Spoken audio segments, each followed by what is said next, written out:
Fifth, you have to pursue cross-cultural competence. You know, it's not all serious.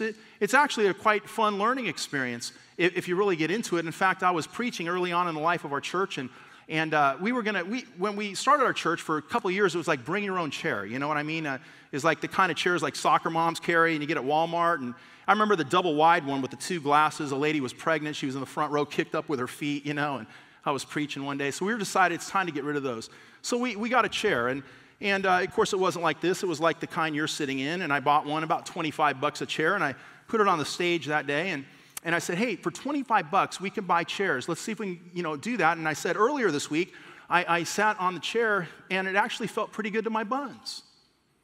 So a few little chuckles around the room, right? And I played off that. And I said, as a matter of fact, some of our staff came earlier this week, and they put their buns in the chair, and it felt good to their buns as well. A few more people laughed.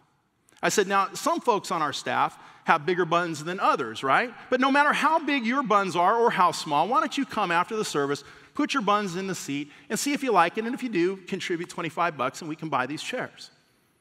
Everyone in the audience laughed that day. The Guatemalans, people from Africa, the blacks and whites, everyone laughed except one people group. It was the Mexicans. Now, we translate our service, second service, simultaneously into Spanish. At this time, we had one service. It's being translated. A great interpreter, really UN quality we had at the time.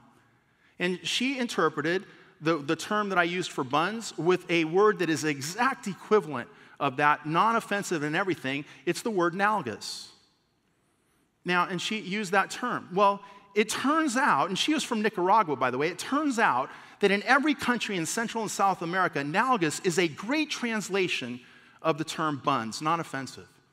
But in one country, in Mexico, it means ass. Now, I want you to picture your pastor for a moment.